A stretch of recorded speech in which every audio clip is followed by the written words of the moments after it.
A satellite project goes on for big satellites at least for 3 years, 4 years. Yes, We'll ma'am. be working on it, and some of them, if it is a repeat satellite, it may take 1.5 years. And suddenly the phone calls came, come back immediately, and we lost the satellite. Poof, no communication.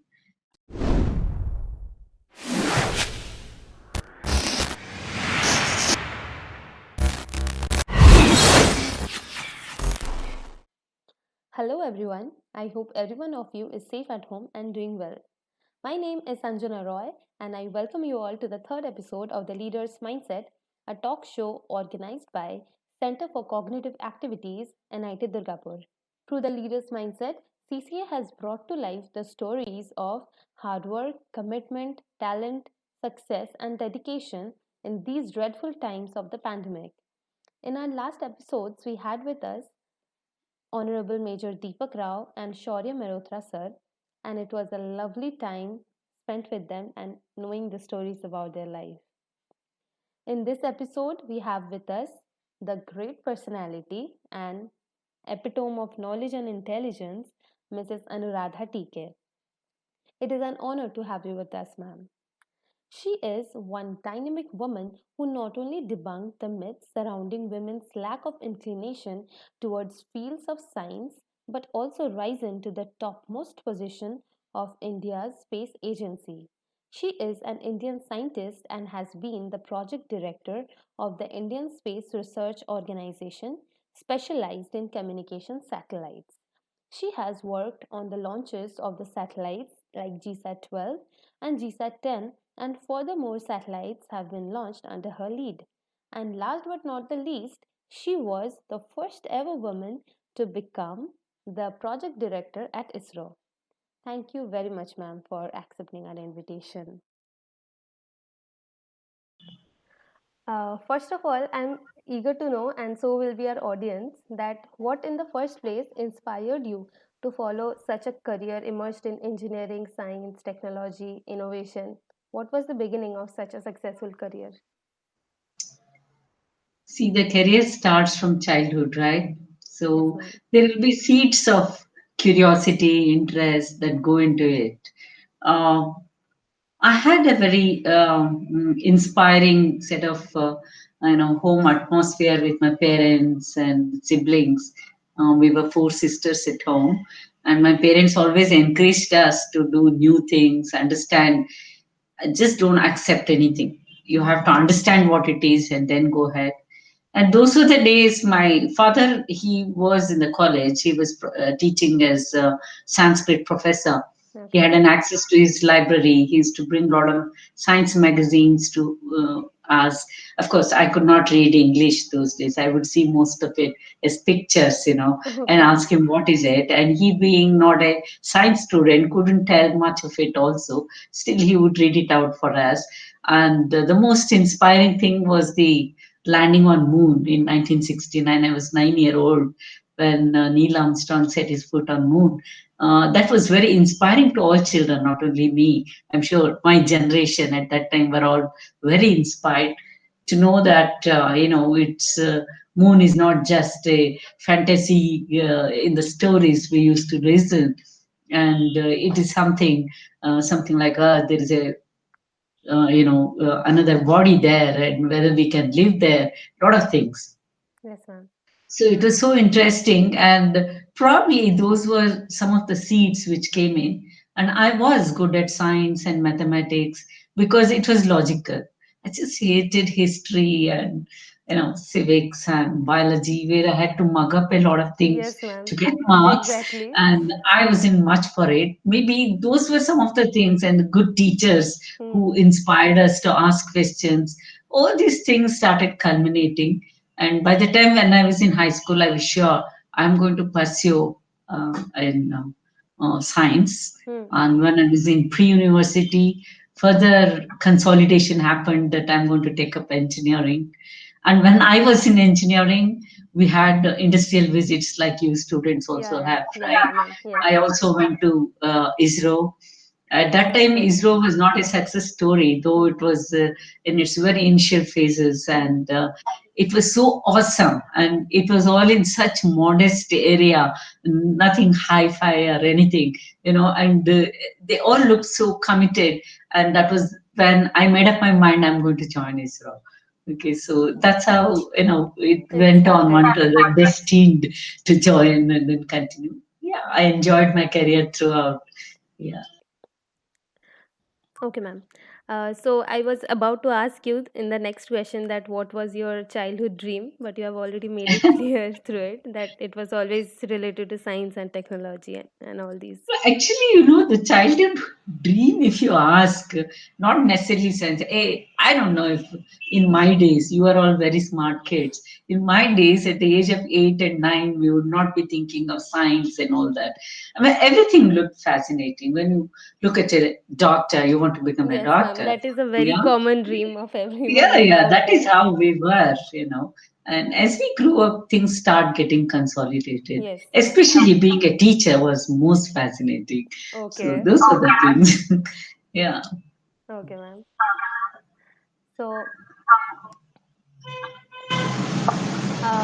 next, I would like to ask you that, like every person who is in the technical field at some point of their life, be it in the school or in the engineering or any other fields, those who are doing BSc and all, everyone is fascinated by the term rockets, space, um, like ISRO.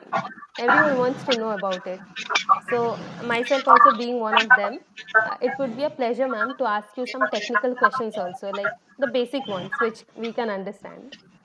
So, moving on to such a question, I would like to ask that what was the first step towards designing, like in ISRO, what is the first step towards designing a new project? Like for us, it is we are given some project and we have to think of some project ideas. So we start thinking of a project like that. But in your case, you obviously consider some important problems and then come out with a solution for that project, right? So, what was the main motive behind developing of GSAT 12 and GSAT 10? As you were the focal point of those two. Yeah, yeah. I was the project director. Yes, ma'am. See, actually, ISRO works this way. Unlike any other space agency in the world, which started out with some fantastic science missions and trying to understand the universe and all, of course, that is always there at the back of the mind. Hmm. But ISRO started with a very clear mandate that application of space for the common man by Vikram Okay. Sarabhai. Okay. So we're very clear what we are going to do. Okay. So applications, what are all possible from space, how we can bring it to the common man was the main agenda of ISRO. So in the process, actually, very clearly identified ones were remote sensing, Hmm. communication, Hmm. and subsequently we went on for navigation Yes, and ma'am. these application related activities. So when I was in the communication, I have worked on all areas. Of Hmm. course, when I was project director, I was on the communication area. Yes, ma'am. So in the communication area, what are the communication requirements, applications required? Okay, already we had started by the time GSAT 10, 12 and all came up. Hmm. Our communication program was already, we had established ourselves. Yes, The ma'am. development phase was over. It was now, providing the operations, continuity of the program. So two of our satellites, INSAT 3B and INSAT 2E, Okay, ma'am. already more than a decade back, which were launched by 2008 or so, those satellites were coming to the end of life. Hmm. And it's not just for fun, we just put a satellite in the orbit Yes, ma'am. and That is the point. commercial activities. And there are a lot of programs which are based on these satellites, and a lot of business is going on, and we had to continue the program. And when we are continuing the program, we also had to not only replace these satellites, add much more. Okay. So we had to, the biggest challenge was how to build a satellite which can get into PSL and still give meaningful payload operations, Okay, right? ma'am. So Set 12 had that as the motive and also give a replacement for the extended C-band operations. So that is how we came up with the design of GSAT-12. It was a wonderful experience. Yes, Most ma'am. of the communication satellites are giants, but this was a tiny satellite which had to be put in on that. Okay, And ma'am. GSAT, of course, it had a very important role of providing DTH operations in India Hmm. and the C-band operations, the teleports and giving the communication, VSAT links, and it was beyond India too. Our business was going on there, and we had to provide that and give more capacity than what was there in the earlier Insat Yes, 3B. ma'am. So that was the thing, and a lot of indigenization went in GSAT 10. We had dual gridded reflectors, DGR antenna, we call it. Hmm. So that was a fantastic experience. In fact, we did fly one DGR in the earlier satellite, but we understood a lot and we had to make it better performance. And we were very successful in bringing out in GSAT 10 and a lot of high power. At that time, GSAT 10 was the highest weight of communication satellite what we had done. Yeah. So, as you have already mentioned that how thrilling it was, how the experience was. Just once more, I would like to ask that. Uh, Such a big project, there were many obstacles you had to face and overcome. But after all these years of toiling and hard work, how was the feeling when it finally launched and like it broke all the records and finally launched? How was the feeling about it? Every launch is exhilarating, and a satellite project goes on for big satellites at least for 3 years, 4 years. Yes, We'll ma'am. be working on it, and some of them, if it is a repeat satellite, it may take 1.5 years. We'll be working on that, and there's always a time constraint. We are always rushing towards time and trying to finish those things, Hmm. and it's a culmination of so much of hard work and day and night you would have worked on it. And finally, once it is launched, we are under tension because it still has to start working, it Yes, has yes. to reach the orbit, and we call it as in orbit tests Okay, after ma'am. the satellite is launched. So the in orbit tests take about 15 to 20 days. So as in when it completes every stage, you get such a relief, and you further get motivated, I must say. So, and you also learn a lot of lessons every time. That is also very nice. Okay, ma'am. Ma'am, ever it had happened with you, like you guys have worked on some project for like 2 3 years, and after that it didn't launch accordingly. So in that case, how do you like Yeah, I proceed? mean it's a very normal thing in space business. Hmm. For example, one of our satellites you might be knowing. In my tenure as the program director, two satellites I had to face that. Hmm. One was GSAT 6A. When Okay. we launched it, we had to. It will be put in geo transfer orbit, and subsequently we keep rising it by firing its own motor so Okay. that it goes to the final position. So it was going on so well. We had one of those motor firing. It was absolutely perfect, textbook. And we just came out just to have a quick tea and go back. And suddenly the phone calls came, come back immediately. And we lost the satellite. Poof, no communication. And, suddenly it was mind boggling. What happened to the satellite? You know, then Okay. yeah, it happened. And another time, it was one of the navigation satellites. I think it was IRNSS One Edge, and the launch happened. And when we launch, it will be covered in what is known as a heat shield to Okay. protect it from the atmosphere. And Okay. it is supposed to open. The rocket heat shield has to open Hmm. after you get out of the atmosphere. The heat shield did not open, so it was a failure. Okay, so these two were very very painful, really. And but what happens is we cannot sit crying over it, and Hmm. these are the times when you learn enormously about many things. Yes, ma'am. Lot of failure analysis work will start, and we become much more active. There is no time to relax. Like if it is a success, we'll be relaxing a little bit before we take up the next one. Yes, Here, ma'am. no relaxation. That moment, the failure analysis, we were digging up the data, especially it was so in GSAT 6A, we had just about half a minute data to analyze what went wrong. Yes, You ma'am. know, As you said, that it was not at all defined. it was fantastic, and we found the root cause why it has happened. Okay. It was not the problem with the satellite. Most probably, it was one of the particle hitting it and Okay. the Okay.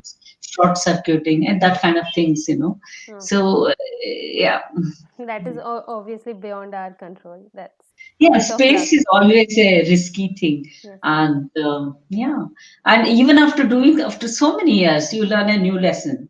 For example, the heat shield did not open. Yes, ma'am. Okay. Hmm. Oh, we had already done so many launches and everything was a success. Why it should not open? Go back and see where is the weakness, and we had to find out and make it stronger. Design, make it stronger next time. Okay. Yeah, it's always there. And of course, you know about Chandrayaan lander, Yes, ma'am. and we could not land on it. That was another thing. Of course, it was not my program, but all of us are involved Hmm. always Hmm. in one way or the other. Hmm. Yes, ma'am. Okay. One more technical question I would like to ask. When I used to read physics in class 9, 10, 11, 12, we had this concept that change of momentum is equals to force, right? So when 11, 12, we only read about the speed and mass which is happening in the earth. So we don't have the speed of light here. But in some problems, we used to see that when, in case of rocket launches, that time the thrust which we get for the rocket, that is equals to the change of momentum. But in this case, it is due to the mass, right? So we just have only this much knowledge about what rockets are and how it is given the push. So, ma'am, I would like to ask that in case of rocket, like before manufacturing it, which is more important, the speed specifications or the designing of the whole thing, which is more challenging to achieve? Actually, what you have already learned in high school is a universal truth, Yes, right? How ma'am. to take a rocket up. Okay, that is always there.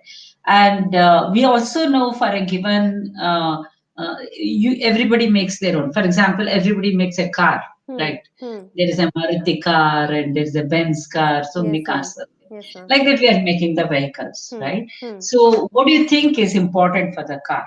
You forget about the luxury aspect of it. Okay, the power. Yes, yes, Okay, yes. and those things become the important criteria. For example, for a rocket, if you take, it's very important from which latitude you're launching Okay. and what is the mass, highest mass you have to carry. And for that mass, the physics equations are the same always. Yes, Okay, ma'am. you have to work it out, and what is the kind of fuel you have, Hmm. and what is fuel thrust, and what is the fuel efficiency Hmm. that we have with us. All those things get fit into that equation. Finally, it is not for any fancy we are making a rocket. The rocket has to deliver Yes, yes.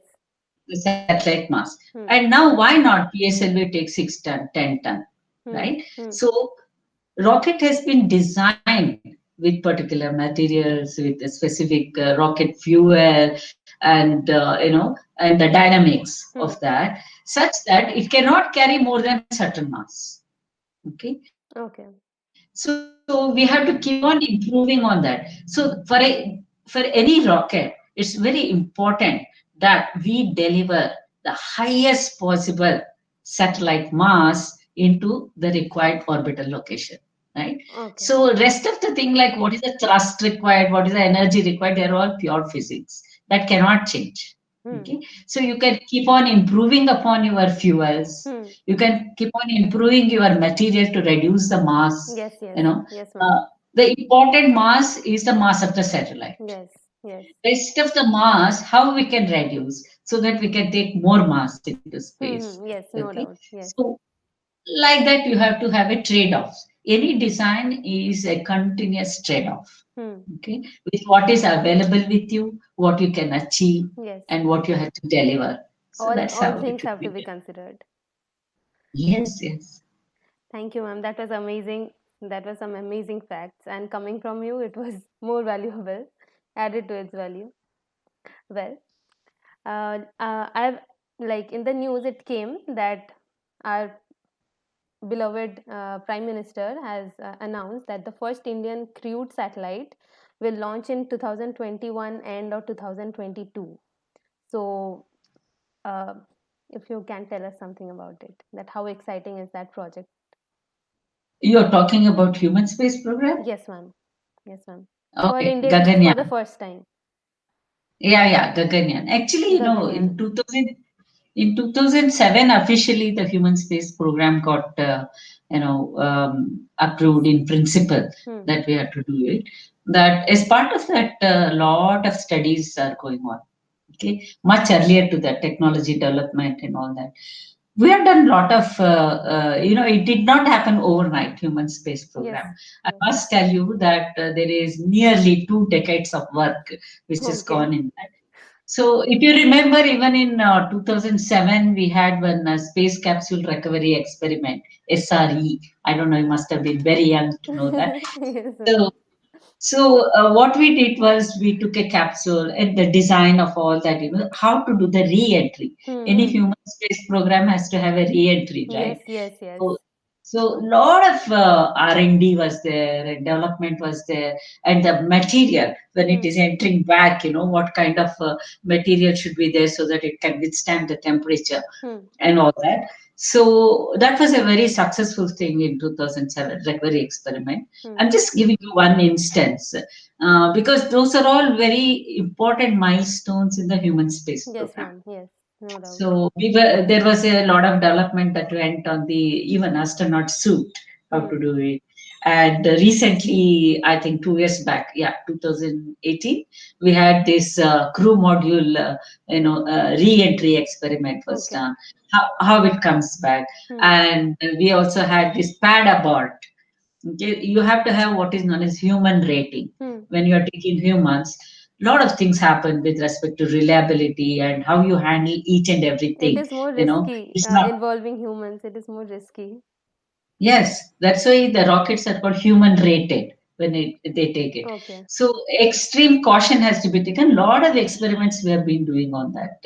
So all these experiments and required rocket engine development with the needed redundancies and all that, and having to have how to put 2 to 3 astronauts into that, and Yes, ma'am. for that we don't want to use animals definitely Hmm. like anybody else did earlier times. Hmm. We have put a robot there called Vyoma Mitra, and that robot, it's a Yes. kind of artificial intelligence, Yes, and it ma'am. senses, and we get as if a real human being is there. Hmm. So we'll have two test flights are there. Hmm. So we are going to do with robots, and the third flight will be with actual Human. astronauts. Okay. Yeah, human. And astronauts this time will definitely be from, you might have read from Air Force. The adjoint technologies like docking experiments, Hmm. and all these things will become part of human space program. It's a very important program for us, and we are doing it in a big way. Yes, Yeah. ma'am. This is the next milestone for India after. Yeah, yeah, that's true. In fact, it is something slightly different from what we have been doing. Applications, Hmm. bring the space applications to Yes. common man. Yes, ma'am. As you So the mentioned. human, yeah, but that was for today. But Hmm. human space program is bringing space to common man in future, right? Yes. So Yes, ma'am. that also has to be taken up. So that's how it is going on. A lot of experiments are going on, a lot of studies, developments, research, and international collaborations. Hmm. And I have this read is a about that very, also. That yeah, without international collaboration, it is not that easy. It has to be it's done. not that easy. Yeah, I mean, it's always somebody has done it, you learn from them and Yes, go ma'am. forward. You don't have to, Yeah. invent the wheel. Yes, You we don't can have just to improve that. improve upon and have it in your own way. For Yes. example, ESA is giving us, cooperation in the astronaut health and health monitoring, Okay. life support systems. They are also helping. And India today is so poised because of all the things we did over the last 4 or 5 decades that we are on equal footage even with the all advanced spacefaring nations. They Hmm. are ready to cooperate with us. It's not that it's one-way transaction. Today we are also Yes, able to do that, you know. So that is yeah, very proud for every Indian. that's true. Okay, ma'am. So, moving on, I would like to ask that being a woman always have different sets of problems in any work environment, be it teaching, be it any office work, be it technical. We always face some different set of problems other than the man. So, ma'am, in your journey of becoming the first project director, breaking all the conventions, what obstacles did you face in the whole path of it? And how did you overcome them? You know what, Sanjana? To me, it's like they say the old story. Once a problem is solved, it's not a problem, right? Exactly. Solution exists. So, as you rightly told, women have different set of problems. Yes. Right? That means men also have different set of Different set of problems. problems. Yes, no doubt. Among women, not everybody has the same problem. Yes. Everybody will have their own problems. Yes. You have to keep on solving. If your thought process is very clear, Hmm. and if your goal is very clear where you want to go, Hmm. and you are very sure that I want to contribute to the program, Hmm. okay, to my best level. Hmm. So personal problems will be there, man or woman, everybody will be having. Hmm.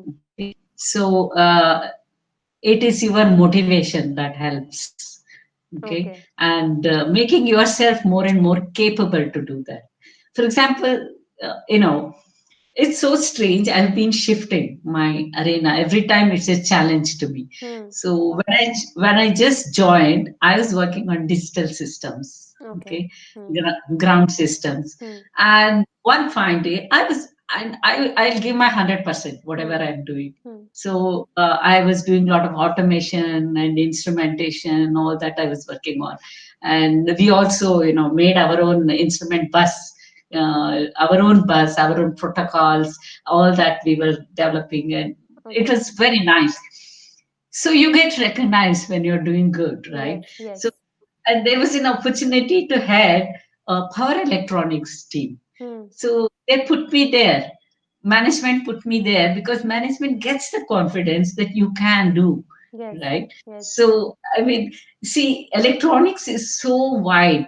Each is a niche area. Digital systems, power Hmm. electronics, or RF systems. Hmm. Everything needs a lot of expertise. Then I was quite young and I was really worried. How can I handle power electronics? I did not touch anything. I didn't do any design. Hmm. But you should have intrinsic capability. Go back to your books, go back and learn. That the zest should be there in you. And we did fantastic designs as a power Okay. electronics leader. And from there, also parallelly, I used to work on remote sensing satellites. I had gained a lot of knowledge on that. And Yes. from there, I moved on to communication.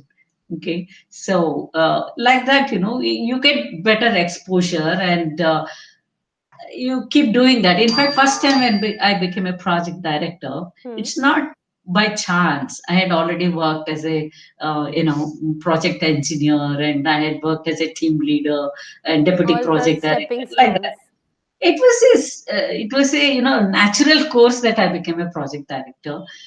But when you're a project director, your vista opens. It is different. You have engineers who are specialists in mechanisms, in thermal engineering, structural engineering, civil engineers. You're doing in a particular thing, and now it opens up. What do? You have to. There are two things. You cannot become expert in everything, Yes. right? Hmm. So you must have a stronghold at least in one thing, Hmm. and managing the expertise from various people who are much much better than you in their own respective fields. You Hmm. have to take them and you have to keep improving yourself. That is the biggest challenge, man or woman. You have to keep on learning. Just Yes, because you ma'am. got a job, Absolutely. your exam, once you're in the job, every day is an examination for you. You have to keep studying, keep improving yourself and Yes. improve your skills. That is very very essential. So it was nice going back to mechanical engineering. Oh, what these guys are talking, let me say again, go back onto that and learn and Not necessarily nowadays, exposure is so much. You can get online so Yes, many things. ma'am. That was a challenge in those times. There was no Yeah, you such can. internet facilities like now. Now you can enroll yourself into Yes, so many things, quick courses, yes, and yes. you have to be up to date. You have to be up to date because you're a team leader. You have to be showing the bigger picture to them where we are moving. Okay, Yes. as I told, every design is a lot of give and take, Hmm. compromises. So I can earn a lot if I get additional 10 kgs on the satellite. I have to get 10 kgs from somebody or the other, Hmm. right? Hmm. I request structural engineer, can you make it lighter? He says, no, no, no, no, no, my design margins will go. So you have a thermal engineer, no, no, my design margin will go. You have to be able to talk and then convince them and then bringing down the margin. As a project director, I myself cannot do. I'm not the expert, they have Hmm. to do. Hmm. But I have to find the I have to convince them that Hmm. it Hmm. can be done. Yes. That So so it's those kind of skills you have to keep acquiring. Of course, some of the women have very special problems like the family problem, like hmm. Hmm. Yes. children, Yes. breakup and that. And it's always there. You have to make some solution for it. Okay, so beings will get married, will get children, and we have to bring them up. And everybody has to find their own methodology of handling the personal life. It's very important. Involve the family members into everything. We have to become a team. Hmm. Hmm. Family members have to become my team so that I can work at office. Yes, And you ma'am. have to develop a good team at office so that they support you when your personal crisis is there. Yeah. So these are all some. One is technical abilities you have to keep improving. On the other hand, you have to improve your interpersonal skills. Hmm. It's most essential to grow in your career and to do that. And I think that is a big challenge, little more for women than for women. Yes, because Okay. all the home responsibilities. My next question was about that only, that how did you manage your family time, all the responsibilities? Because you were very young at that time when you started. Yeah, yeah, So, of course, of course. so you had your Yeah, but daughter and brought her up. So all those, how did it happen? How did you no, manage work and if I tell you how I did it, it is not a generality. It is specific to me, yes, right? yes. Because I chose that I don't want to be in a nuclear family. Hmm, hmm, So I lived with the extended family who supported me, hmm, right? It's not necessary that it has to be a general principle to everyone. hmm, Okay. And some of my colleagues, they did very well and they brought up their children without extended family with the help outside. They hmm. took the help, they did that. And just to give you confidence to all young girls, all our children have grown up very independent, mature, and they are on their own legs, and they are proud of me, Yes, and ma'am. I'm Obviously. I'm proud of them and the way they grew up. I mean, I find it very strange. I never found it important that, like some parents do, sit with them for tests, exams, make them do this. No, they have to do on their own. If they have some issue, they would come to Hmm, us. Family members, we have to have cooperation. My husband was also in very important position in his office. hmm, I was in important position. And we understood how is the work pressure for each other, and we hmm. we were there always for each other to help out.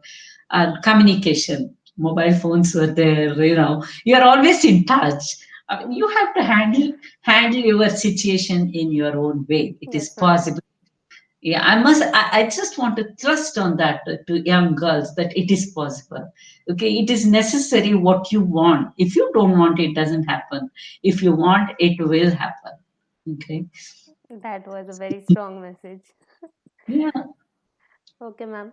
So, uh, we would like to end the session with the last question, that for someone who wants to aspire or aspires to become a space scientist, what will be your advice to him or her regarding what path to follow and how not to give up on it? Because generally, everyone will think, no, it is not possible to go to such a height. So, how to be committed to that idea and how to achieve that? No, to tell you frankly, to be a space scientist, there's nothing so high or anything, really. And you need to be serious about your intentions. Hmm. Okay.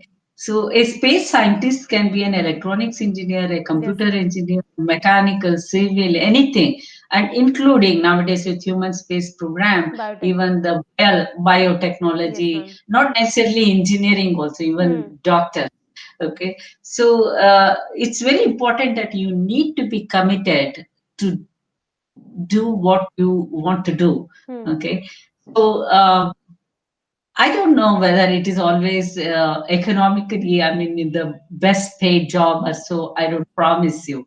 Okay, so everybody, I do not blame if someone wants to make a lot of money. It is up to them. It is Yes, ma'am. their. No doubt. If someone wants to strengthen in their core subject and go deep into it and contribute, Hmm. that excites me. For me, that is what excites me. Yes. And such people are most required at the space program. Okay. Those are And that space, interest to learn and find out yes, things. yeah, it is not run of the mill kind of thing. Every Hmm. day is a challenge and you should be ready to learn at any time. Hmm. In fact, the last 2 years of my service, I was again promoted as director of SATCOM for the policies and spectrum Hmm. handling, international cooperation, all that. It was entirely a different ball game, and I was ready to learn. And quickly, you have to learn, Hmm. right? And you have to immerse yourself and enjoy doing that. You must enjoy. Okay, so it's not important whether you're getting money or I mean, for me, it was like that, Hmm. Hmm. I'm not telling that it is badly paid in India. Space ISRO also is paying any central government Yes, ma'am. salaries they are also getting, but of course maybe I cannot have a Mercedes Benz. Okay, I'm happy with my car, and maybe I can't have a big bungalow. I'm happy with mine, but that inherent happiness, That it satisfaction. what is the thing that gives you that happiness? You have to pursue that. Okay, again, a space scientist means he can be anything. He can be a science background or engineering background. So please be committed. Commitment is something that is required. Yeah, Hmm. Hmm. that's most important. If you're ready to commit with any background, you can come and join ISRO. Okay, ma'am. So, Okay, with this, we can come to the end of the episode. Thank you so much, ma'am, for being with us. thank you. It was wonderful talking to you and getting to learn so much that too directly from you. It was an honor for me. Thank you, CC and NIT Durgapur, to have given me this chance to have talked with you. Thank Okay. you, Chana. I also enjoyed a lot talking to you. Thank you so much, ma'am. So, with this, Thank we you. come to the end of the third episode of CCA's The Leader's Mindset. We hope that our audience enjoyed it and got some valuable lessons out of it. So, with all your heart, just be committed and work with it. Thank you, ma'am.